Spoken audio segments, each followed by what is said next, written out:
In this video, I'm going to be going over the photos that I just took this morning on my very own backyard wildlife photography session. Depending on where you live, you might not have to go too far to capture some amazing wildlife. In fact, in my own backyard, I have a number of birds that come. They nest in the trees in the backyard. They even do nest in the front yard sometimes in the spring as well. But I've never taken the time to actually photograph them, so I thought this was the perfect opportunity.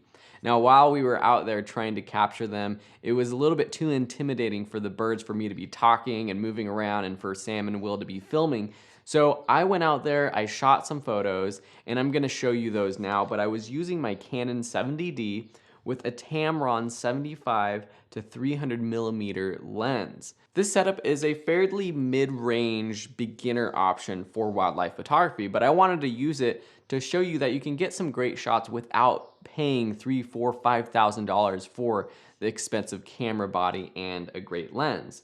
This lens is one of the first lenses that came with an old Canon 7D that I got probably like 7 years ago now.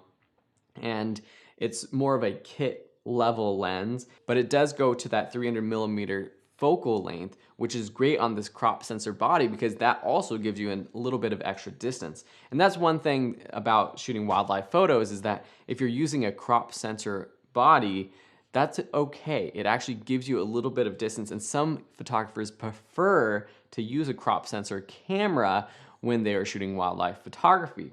Some full frame cameras actually have a crop sensor mode, so you can see if your full frame body has that option as well. But anyways, what did I learn from shooting outside? Well, I tried to put into practice all of the techniques. I was patient. I did my research. I knew that there were going to be birds out there in the morning. I can hear them. You might be able to hear them in the background right now. And so I knew they were gonna be there. We also have a bird feeder out there, which is a little bit of a cheat, but that helps to get birds in there. And that also helped me later on when I was trying to get the birds to come even closer. What I noticed originally was that there were a lot of birds up high in the tree. And if I got too close, which I wanted to get close, even though this is a 300 millimeter lens, it wasn't close enough to get that really close up shot of the bird with all the detail. And so what I did was I sprinkled some bird seed on the ground, and then some of the birds hopped down. And then in that moment, I captured some shots, and then they would fly up to the lower branches. I would capture a couple more. One thing I noticed was that I was shooting on manual mode, and I was having a difficult time quickly adjusting my settings so that I could expose it properly, but also have a shutter speed that was fast enough to not get any motion blur. And so what I ended up doing was switching over to an automatic mode. I was on shutter priority. So I set my shutter speed, it adjusted the aperture. I also had to boost my ISO a little bit because before the sun came up over my house, there wasn't enough light. And so I had to boost my ISO to 500 so I was able to expose properly with that faster shutter speed. Remember, faster shutter speed, less light means it's darker. And this lens, it only opens up to an f5.6 aperture when you're zoomed in. This is one of those variable aperture lenses. It's common for a cheaper telephoto or zoom lens to be like that. If you zoom out all the way, it opens up to a 4.0, but when you zoom in, it can only open up to a 5.6, letting in less light than if I was zoomed out. The other thing that I was having trouble with was the focus itself. At first I was on autofocus because I thought that was going to work best. But I was shooting into the tree a lot, and in the tree in our backyard, it's a pine tree and it has a lot of pine needles, branches that were sort of in the foreground or just in front of the bird. Or I was shooting up at the birds and the bird was on the branch, but the branch was at their feet. And so the lens was having, or the camera and lens was having a little bit of a hard time focusing on the bird itself.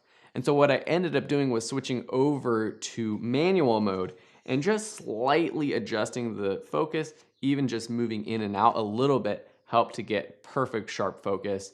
Of course, though, it took a lot of practice and I was patient. I sat out there for a good 30, 45 minutes. Even though that the birds were just flying around all the time, I was shooting a lot of photos, trying to be patient with them as well.